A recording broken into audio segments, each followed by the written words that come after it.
And now, it's time for the Thamesmen.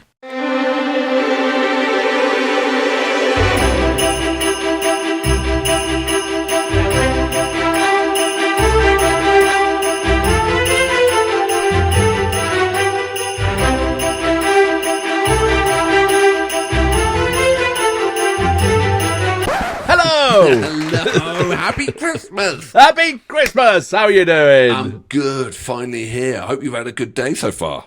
Oh, always a good day on Christmas Day. I'll tell you that. How about you? How's it all going over there in Colorado? Chaos. Ladies and gentlemen, my name is Alex. I'm in Colorado. I'm George. I'm in Los Angeles, and wherever you are, happy Christmas. Or is it Merry Christmas? It's Merry Christmas, Happy Christmas. It doesn't matter. It doesn't matter, does it? Yeah. Okay. Well, no, it does not matter. And yeah, whatever time zone you're in, if this is, whatever you're at. So it's a wonderful day, Christmas, I think, in many regards. There's a lot of pressure, a lot of stress around it. And I hope people aren't too stressed and have got together with people they want to, or spoken to people they want to. And, I just, it can be a really lovely day, but it can also be a bit tough at times. So I hope you're having a lovely day. Well said. Well said. It can be tough for some people. Yeah, if they're on their todd or whatever. Anyway, for me, Christmas, basically, your love and appreciation of me is dictated by the size of the present. And a lot of people say it's not about the presents. Okay. Fuck that. It's hold on. I'm going to call you out on this. I am going to call you out on this.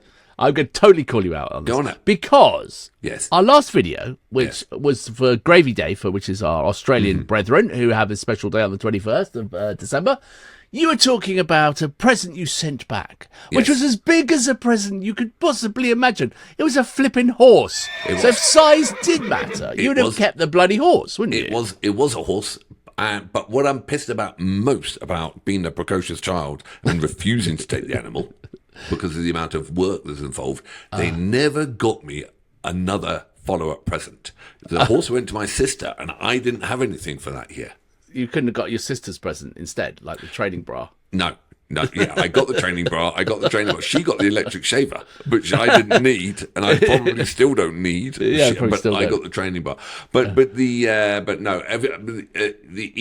For me, it's all about the presents. And my mother-in-law, God bless her, God bless her cotton undies. She sent out an email saying she's too old to do presents. So I immediately wrote back to her for a welfare check-in to see if she's mentally sound, and expressing that that she doesn't love me. Did that work? No. No. You got written out of the will at that point, I imagine. Well, as I say, where there's a mother, there's a will. But I hope. Did you get any good presents? Do you know what you've got?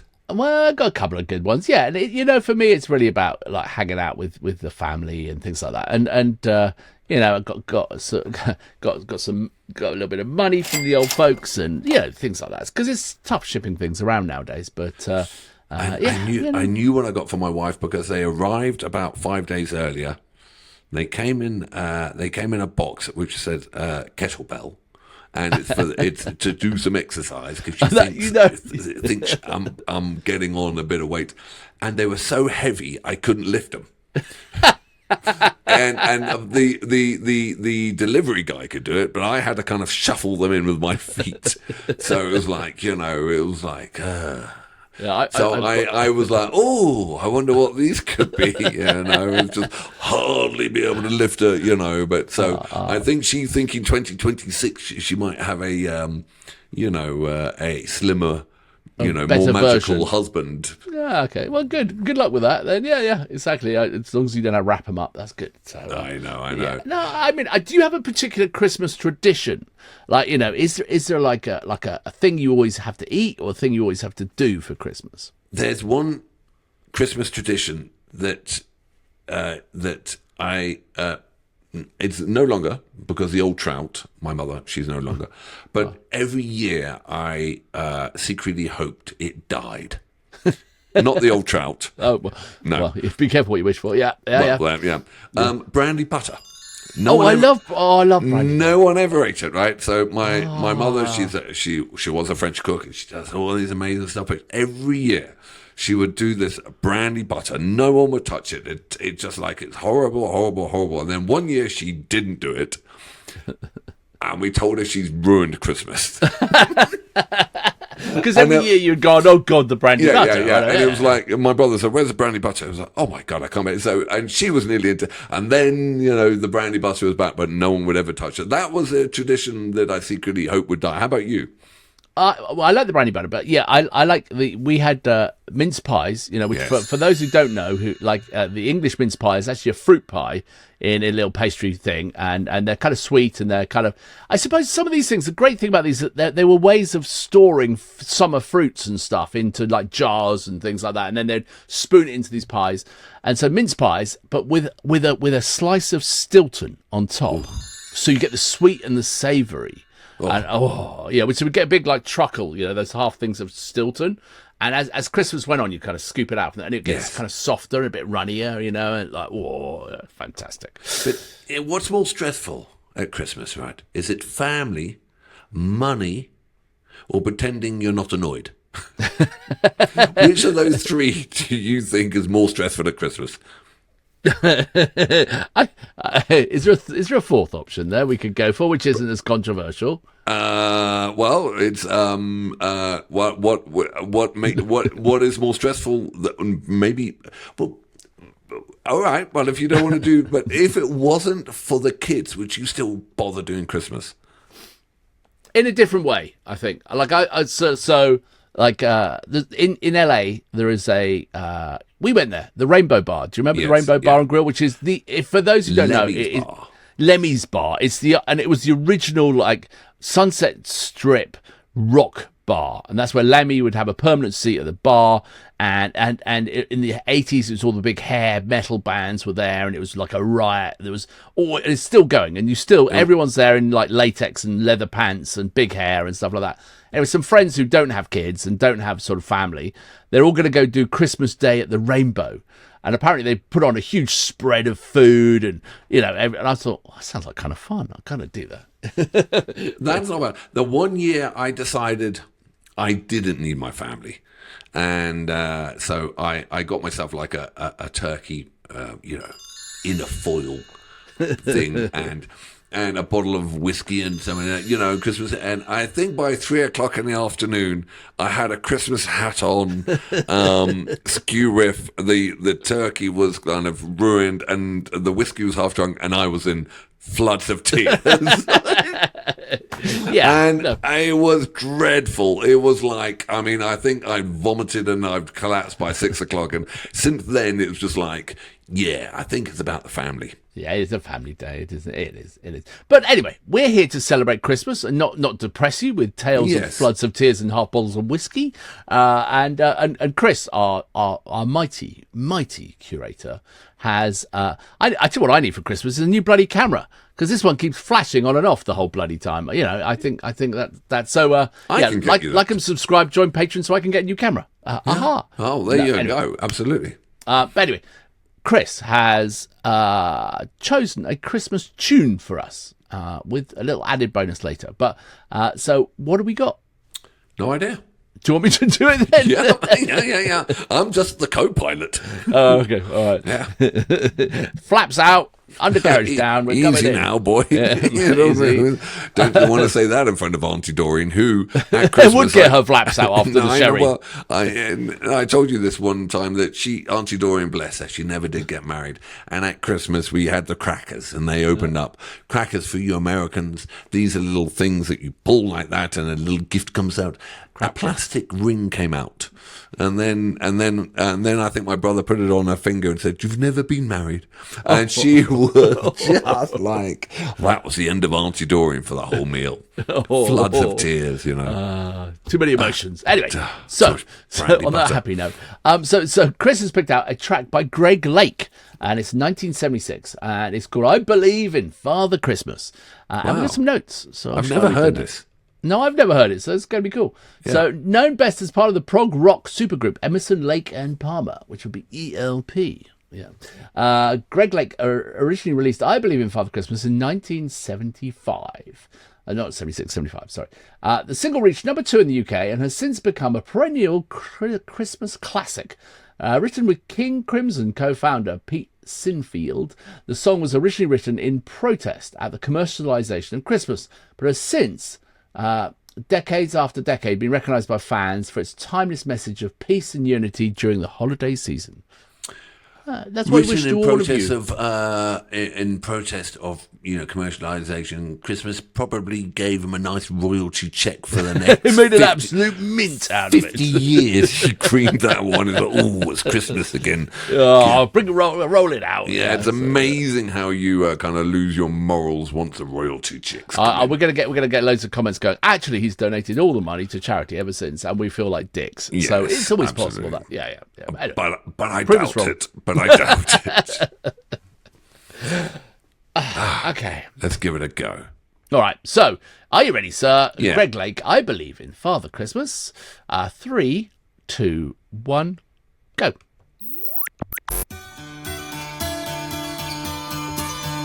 I like the tone.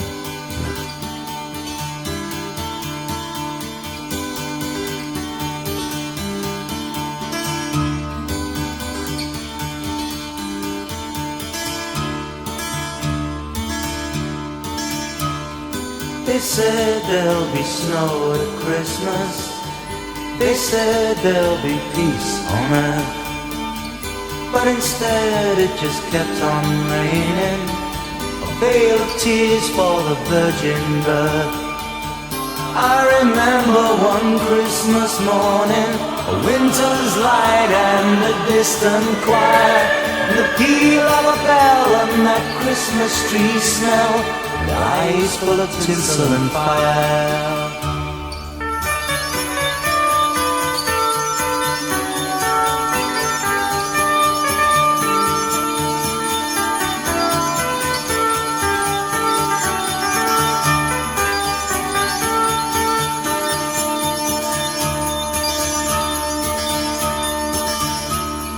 They sold me a dream of Christmas.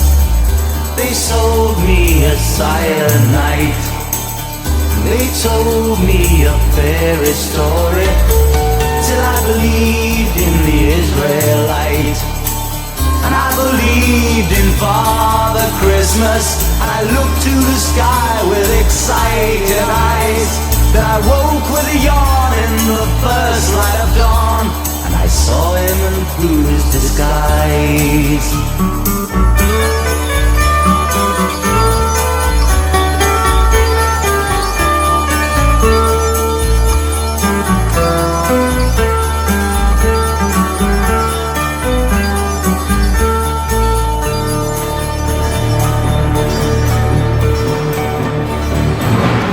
I wish you a hopeful Christmas. I wish you a brave new year. All anguish, pain and sadness, lead your heart and let your road be clear. They said there'd be snow at Christmas. They said there'd be peace on earth. Hallelujah, Noel, be heaven or hell. The Christmas we get we deserve.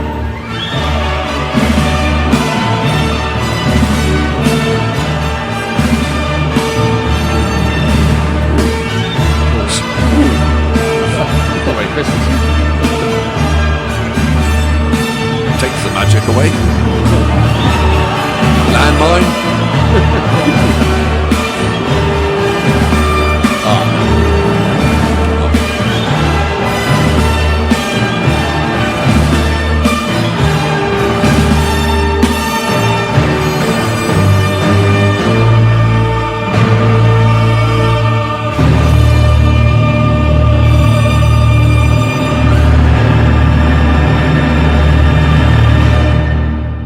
Oh, fuck. Wow. Happy Christmas, everyone.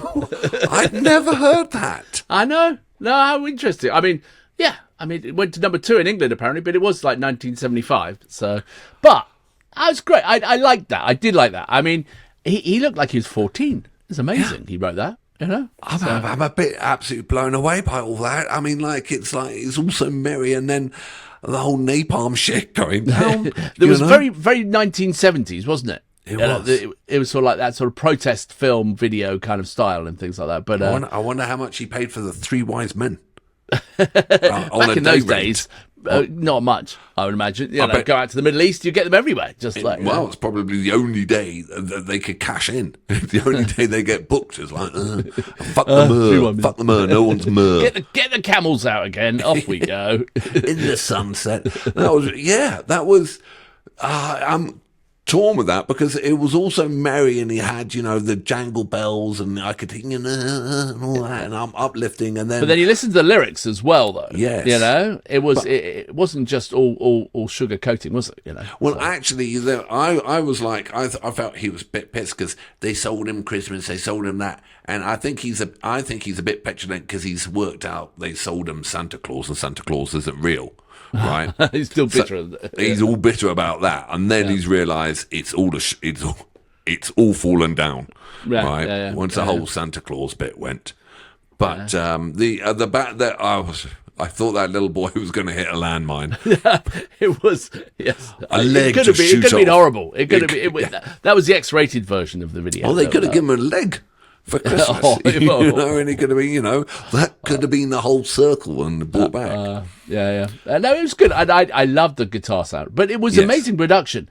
It was definitely of the ilk of ELP. Do you remember that video we did where they were in the stadium? Yeah, in the snow, in the snow. That was that sort of they were the purveyors of that big stadium sort of keyboard. Wash of sound, and that definitely had it with all the horns, and it had it was. That was very reminiscent. I like the guitar, the actual. It's a beautiful guitar, wasn't it? As well, and I loved that tone of it at the beginning. That was so cool. So, well, Merry Christmas. I'm absolutely. I mean, how to have joy in taking it all away in one song? It's like it's like a Christmas pudding and then set it on fire. Well, exactly. Well, before we talk about setting on fire, before I got to head off and go and set fire to my Christmas pudding, so that was another great tradition. Is like what do they call it? Plum pudding, Christmas pudding, pouring hot brandy all over it and not setting fire to like the table. That was who did it in your household.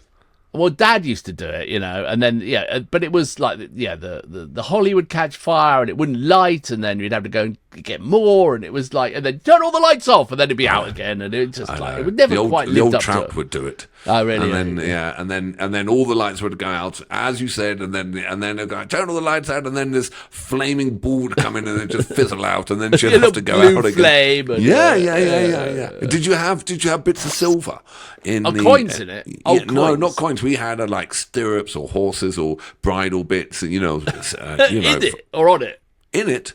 Little silver charms. Oh no! So we had like a sort of like farthings and like old coins, like a pound coin. Yeah, like a pound coin and 50p. Things like that.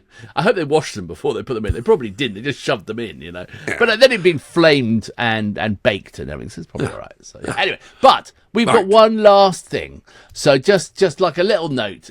I think this is Chris's gift to us all, and it's unrelated, but it's a little fun bonus. A friendly reminder about Christmas from the wonderful comedy trio Fascinating Ida. And it's called the rudest Christmas song ever. So if you do have wee little bands around you enjoying their new Christmas presents, and if it is rude, maybe, turn it up. Give them a good lesson. Absolutely. Yeah. I have no idea what this is. I have absolutely neither no do idea. It's short and sweet, so let's just see. So, are you ready? Yes. 3, 2, 1, go.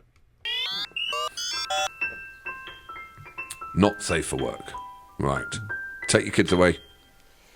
Christmas comes but once a year, and when it comes it brings good cheer, a season of goodwill and fun.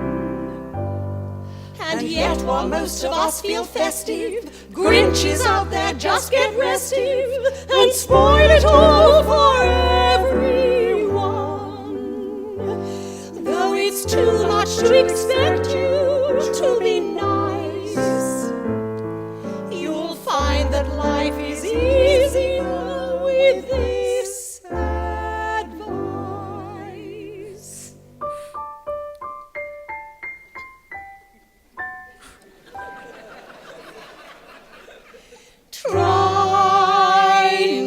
to be a cunt. It's Christmas. Take a tip from Santa's elf. The rest of us are doing our best to be jolly, so don't go looking like we swallowed a bunch of holly.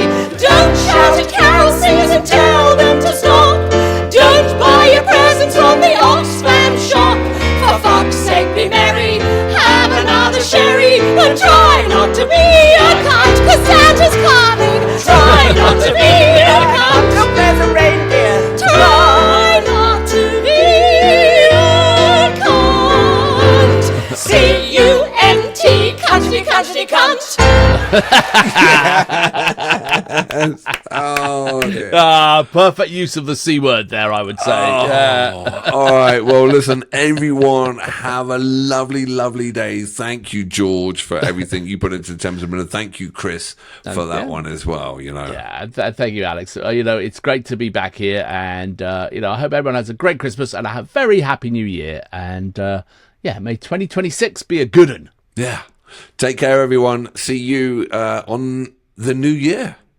Yeah, now leave that sherry alone. All right. Ciao.